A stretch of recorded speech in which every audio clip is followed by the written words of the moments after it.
Nuevamente nos encontramos en nuestra cita virtual de clases para pues seguir con lo que es nuestro avance de materia de lo que es bacteriología. Entonces hoy jueves 9 de julio vamos a cambiar de tema. Hasta la anterior clase hablamos de los virus de las hepatitis, ¿no es cierto? Hablamos de la hepatitis entérica, hemos hablado de las hepatitis parenteral y ahora vamos a cambiar y vamos a hablar acerca de otro grupo de virus que son muy importantes y son los virus del herpes. Para lo cual, obviamente antes de empezar, si alguien tiene alguna pregunta de lo que fue el tema anterior de hepatitis, adelante, los escucho.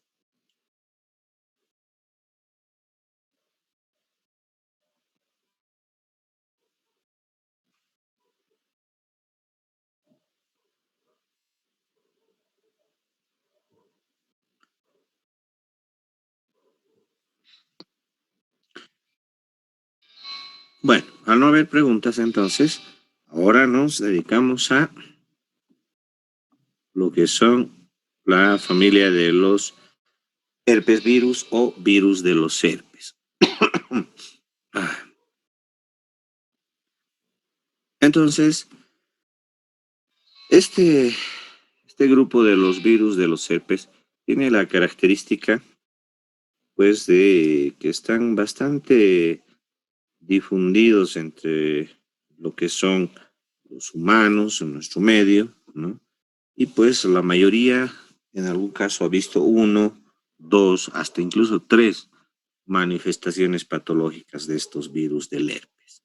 Bueno, entonces arranquemos. Cuando hablamos de los virus del herpes, debemos ir aclarando a lo que se refiere la familia de estos virus. Se dice que existen más de 100 especies, ¿no?, de los cuales afortunadamente solo 8 afectan.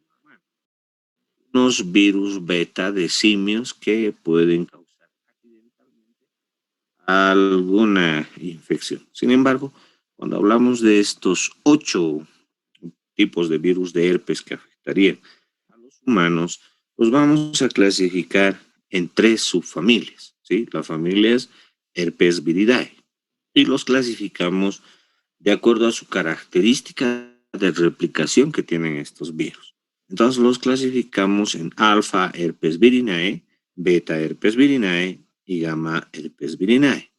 Lo que son los alfa herpes virinae, tenemos a 3 virus que son el virus del herpes humano 1, 2 y 3. Entonces, dentro de lo que son los virus del herpes 1 y 2, nos referimos a los famosos virus del herpes simplex 1 y el virus del herpes simplex 2. El virus 3 es el virus de la varicela zoster. Estos representan a la subfamilia alfa herpes virinae. En referencia a la otra subfamilia son los beta herpes virinae. En esta subfamilia tenemos al virus del herpes humano 5, 6 y 7. El virus 5 es el citomegalovirus, el más importante de este grupo. Dentro de los gamma herpes virinae tenemos a 2 que son el virus del herpes humano 4 y el 8. El 4 pues es el virus de Epstein-Barr, también bastante famoso. Unos lo deben conocer o recordar más por su nombre del virus del beso, ¿sí? Ya vamos a ver por qué. Entonces, todos estos virus que hemos mencionado, así todos estos 8 virus, tienen interesantemente características en común, que podemos nombrarlas. Tienen la posibilidad de generar latencia, ¿sí? Es decir, aparecen, desaparecen, tienen asociación celular clave, cada uno de ellos busca una célula con quién quedarse, en dónde quedarse sería el término correcto, a la célula que tienen capacidad oncogénica, tienden a activarse cuando hay inmunosupresión. Su sistema de multiplicación y replicación es nuclear, es decir, en el núcleo de la célula que parasita. y tiene una replicación secuencial que nos permite clasificarlas en alfa, beta y gamma, como les digo. Alfa, herpes viridae, proteínas precoces inmediatas, beta, proteínas precoces y gamma, proteínas tardías. Esta característica es la que les permite, pues, a estos virus ya poder tener un poco más ordenada su característica y, pues, si vale el término, asociarlos entre sí por características más comunes. Todas estas, en general, son sus características de todos estos virus.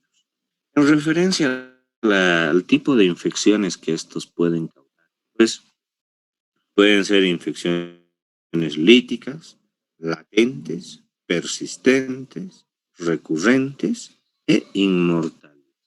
Todas esas referidas al hecho de que pueden ser destructoras de células, les decía latentes, es decir, aparecen, se quedan en latencia buen tiempo y vuelven a reaparecer. Persistentes porque van a estar o pueden mantenerse todo el tiempo manteniendo un rango de infección. Recurrentes, como aparecen, desaparecen, aparecen, desaparecen, ¿no? E inmortalizantes, no porque el que se enferme con herpes se vuelve inmortal, no, sino por el hecho de que este virus del herpes de esta familia entra a la célula y no le permite generar apoptosis, le alarga, si vale el término, su vida a la célula. Por eso se llaman inmortalizantes. Ya lo vamos a ver con más. Entonces, cuando hablamos de la latencia, es una de sus principales características de esta familia de virus, pues, como decíamos, todos van a establecer la latencia, ¿no?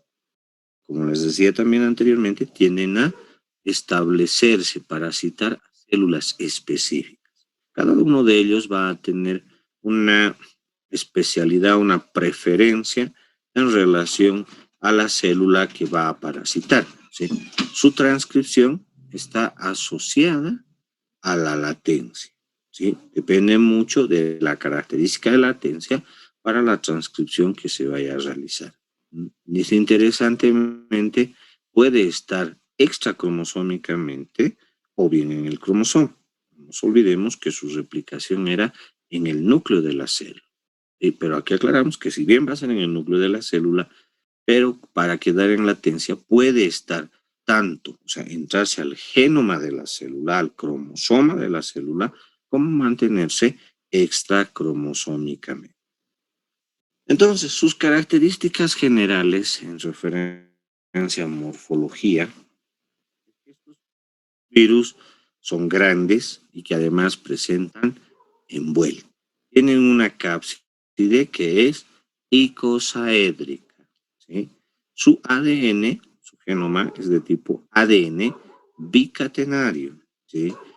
Y como decíamos, su replicación y ensamblaje se desarrollan en el núcleo. Entonces, este es el virus. En una gráfica vemos, acá está su envuelta, ¿sí? Aquí está su cápside icosaédrica y aquí adentro está su ADN bicatenario, es decir, de doble cadena.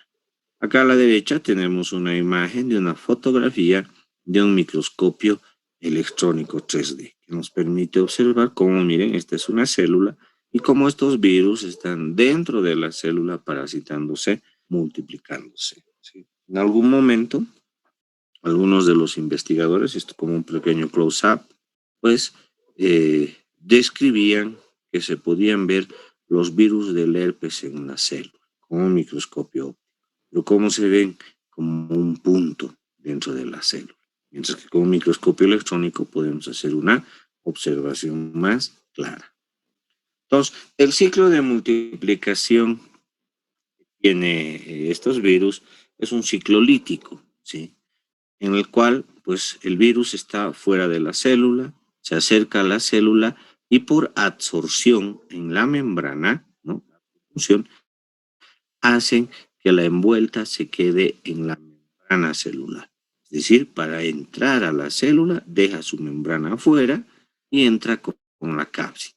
Y la cápside es liberada en el citoplasma de la célula de tal manera que el ADN viral entra solo al núcleo de la célula, porque ahí se va a decapsular. capsidar.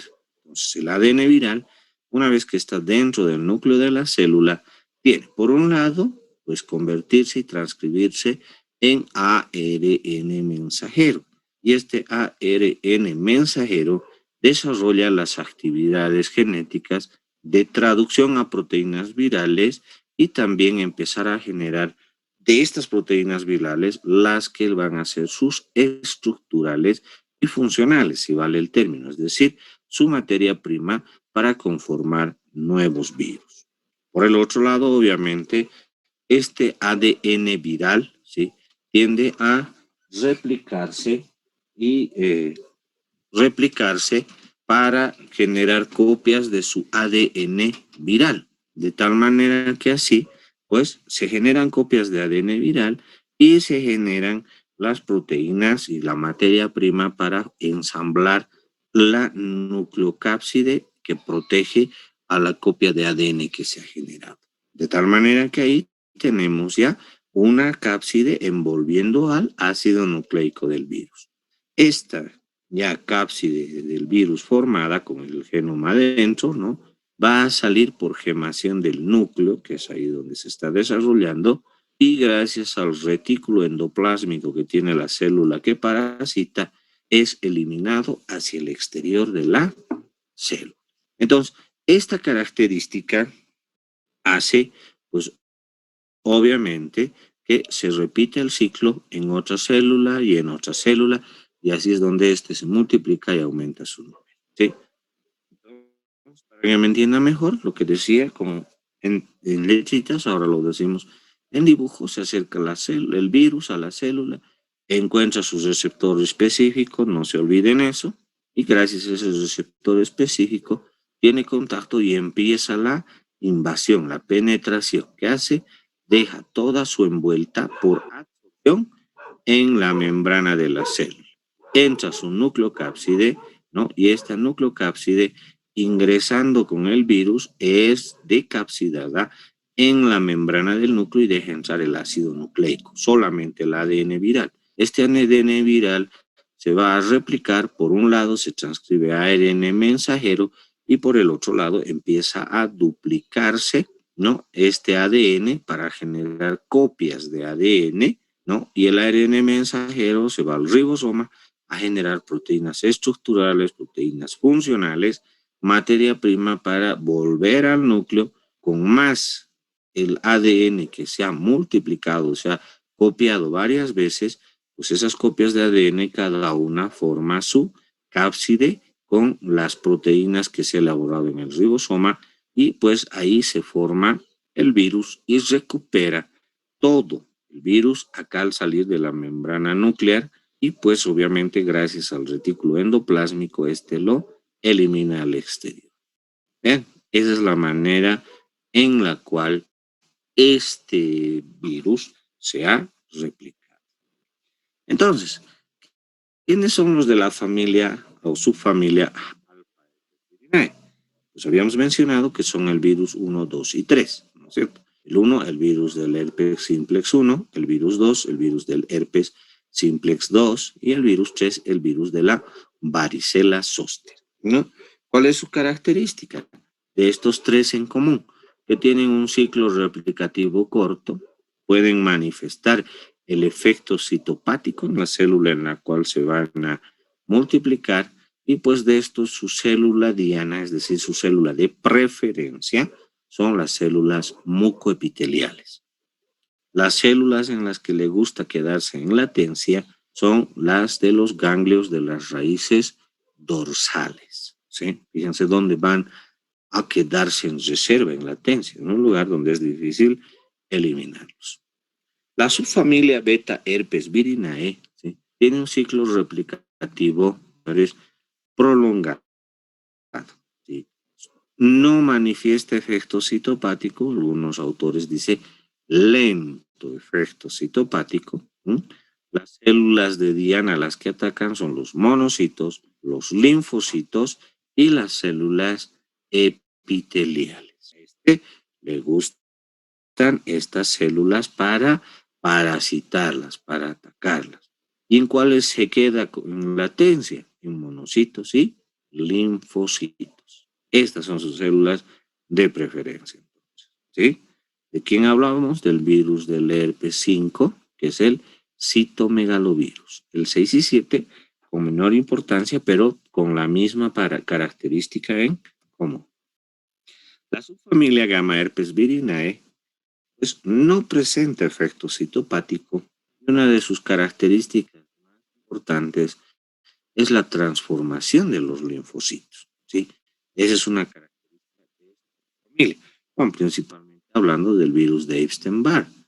Las células de Diana son los linfocitos B. En realidad los gamma herpes virinae tienen una atracción hacia los linfocitos B espectacular, porque son sus células para y también son las células en las cuales genera latencia. Pero sin embargo, no solo va a atacar a los linfocitos B, sino que también va a tener algo de afinidad por las células epiteliales, ¿cierto?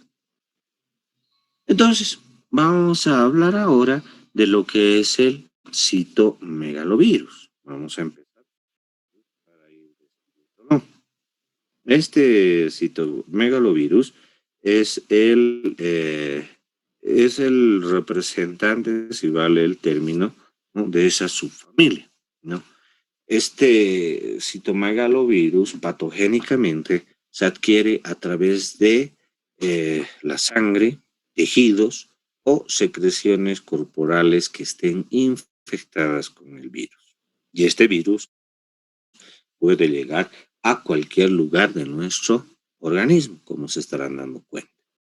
Entonces, este citomegalovirus produce una infección, ¿no?, a nivel de las células epiteliales principalmente, pero también en algunas otras de otro tipo, como ser que le gusta mantener su latencia en los linfocitos T, los macrófagos y otras células de otros tejidos. Por eso es que es factible transmitirse tanto por sangre, tejidos o secreciones corporales infectadas, porque llega a todo lado. Para controlar las infecciones que causa este citomegalovirus, la principal barrera que franquea es la respuesta inmune celular. Si la respuesta inmune celular está en óptimas condiciones, no va a generar una infección este citomegalovirus. Sin embargo, una de sus características importantes de este citomegalovirus es que normalmente va a producir infecciones subclínicas, es decir, entra oportunistamente a que el paciente tenga algún cuadro clínico de base, pues ahí aprovecha para ingresar y también el causar un proceso infeccioso. Una de las razones principales es que el paciente esté inmunodeprimido, principalmente a qué altura, de la respuesta inmune celular, lo que le permite generar cuadros de recurrencia e incluso llegar a los graves. ¿Por qué? Cuando se baja la respuesta inmune celular principalmente. Entonces, ¿cómo van a poder contagiarse y de dónde? Pues los recién nacidos tienen la posibilidad de transmitirse la infección de manera transplacentaria. Puede ser una infección intrauterina o bien en el nacimiento mediante las secreciones cervicales. El lactante o niño, pues el lactante puede contagiarse por la leche materna, por la saliva, lágrimas y la orina, ¿sí? Cuando es lactante, pues una de las principales formas en que la madre le pasa a este neonato la infección es por la leche materna, la saliva y las lágrimas, ¿sí? En el adulto, pues, está identificado que el líquido seminal o semen es una de las formas de transmitirse el citomegalovirus. Por eso está clasificada como una enfermedad de transmisión sexual o infección de transmisión sexual.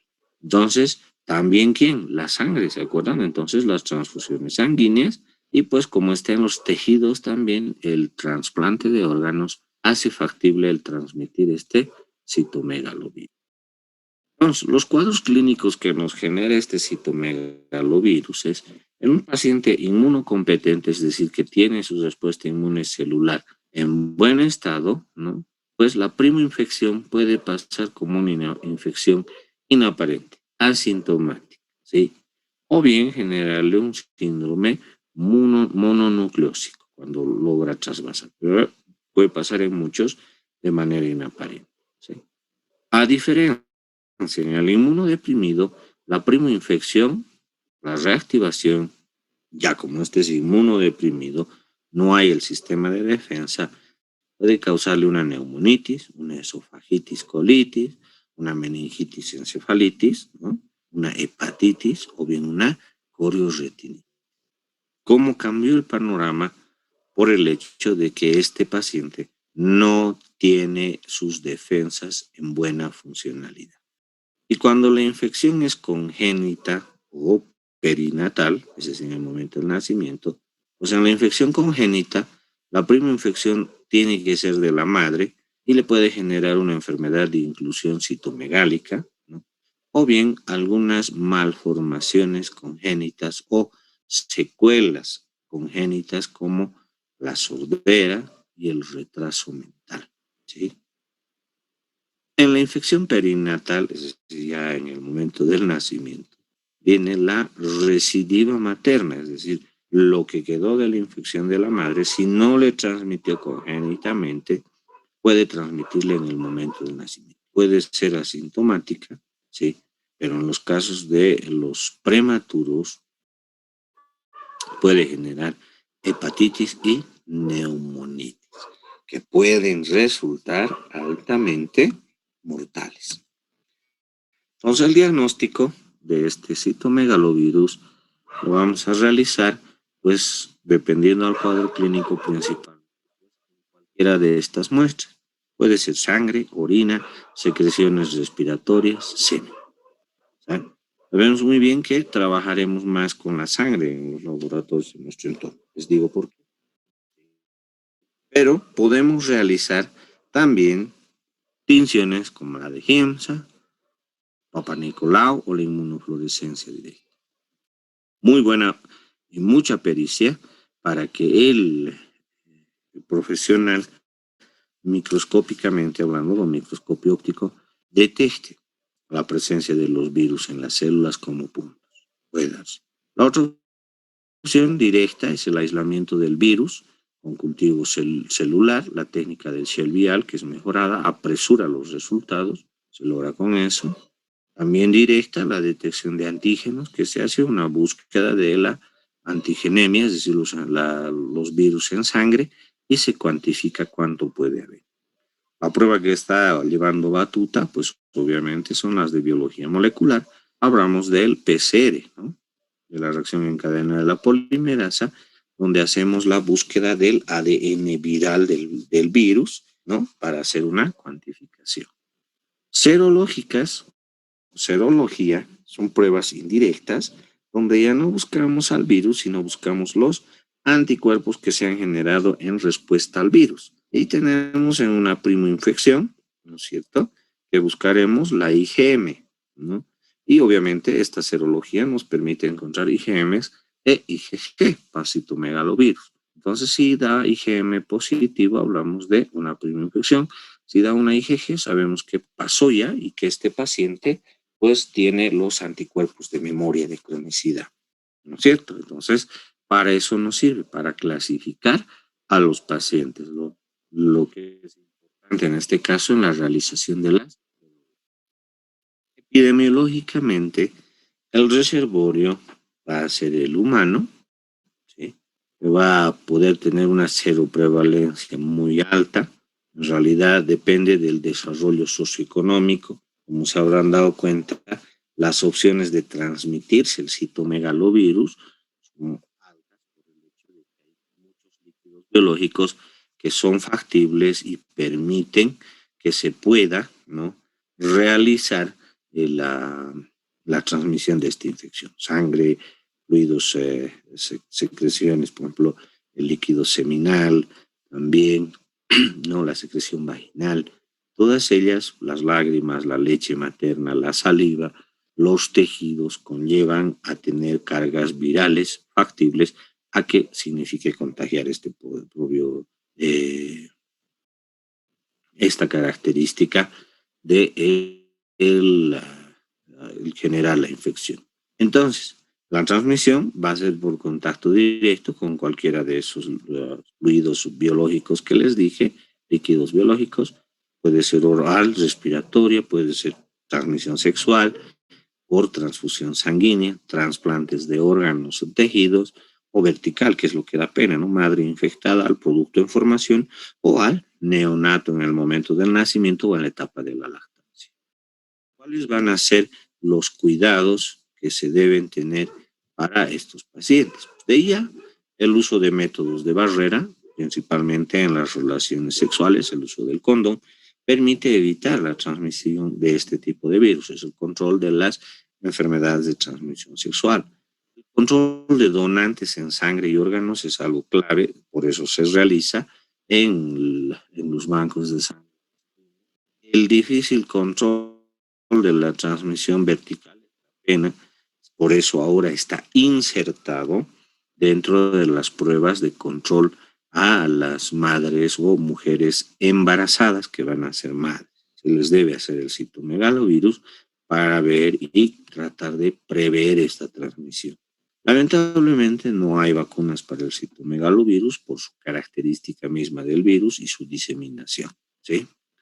Otros virus que están dentro del grupo de los herpes, o sea, con el citomegalovirus, es el virus del herpes 6, que es una y que también puede producir, al igual que el otro, un síndrome mononucleótico, igual que el citomegalovirus, y este también se puede transmitir a través de la saliva, principalmente a través de la saliva. Y el virus 7 es al que se denomina virus huérfano. Miren, esta es la característica.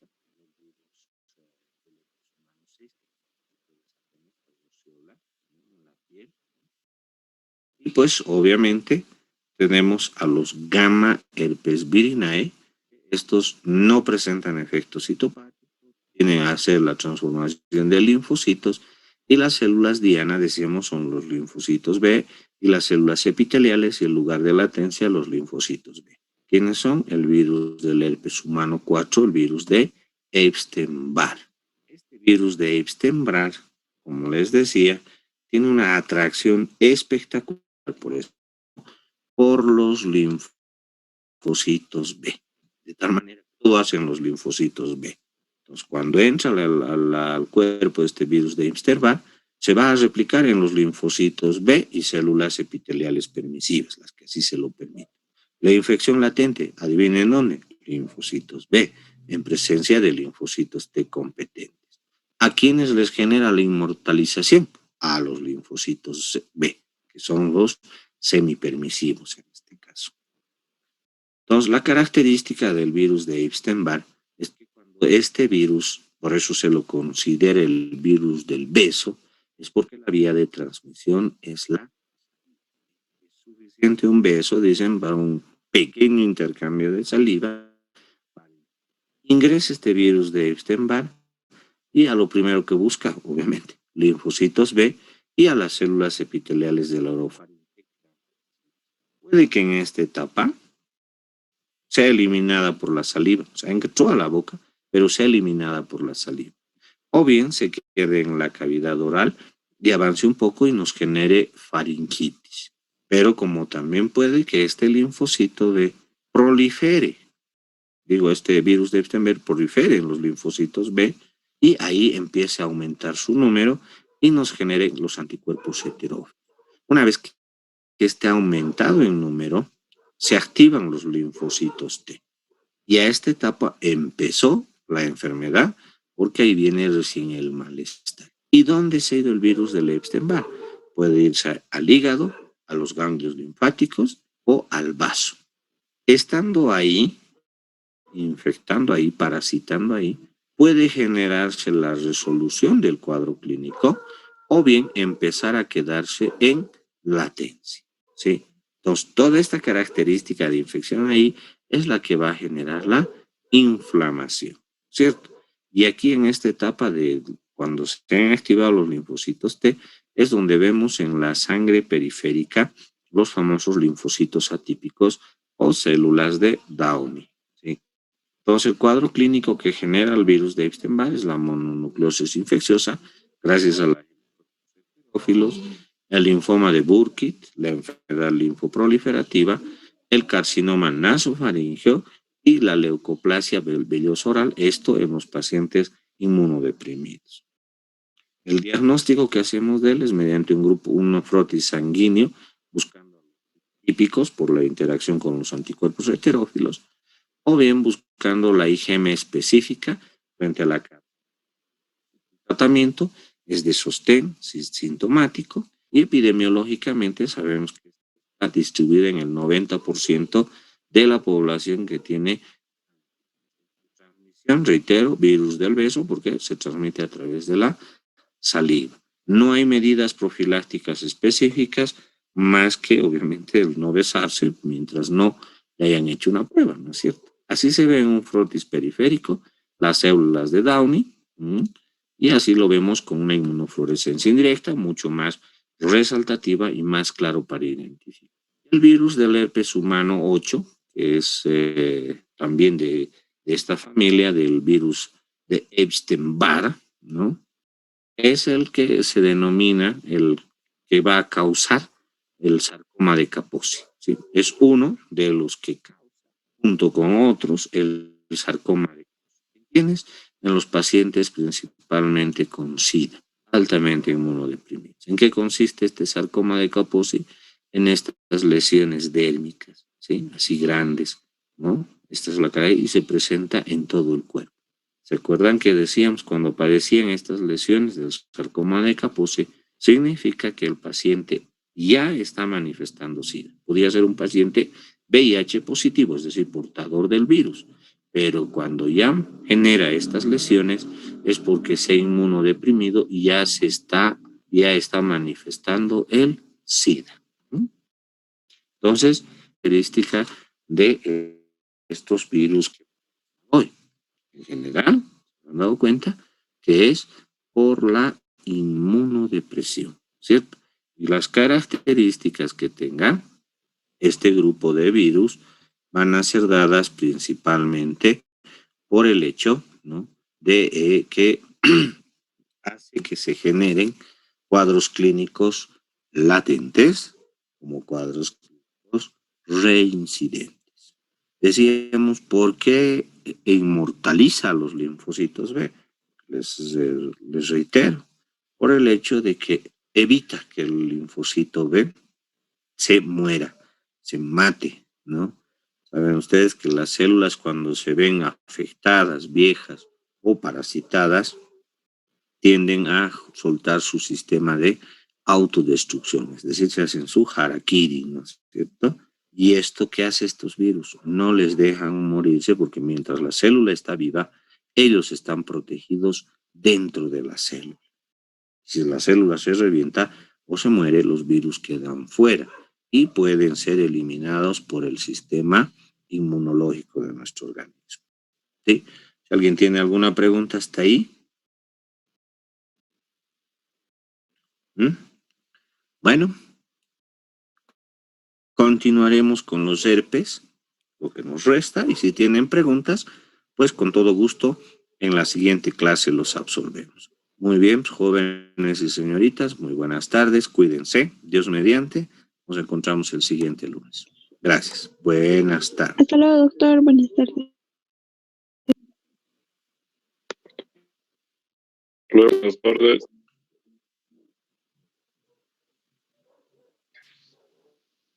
Hasta luego.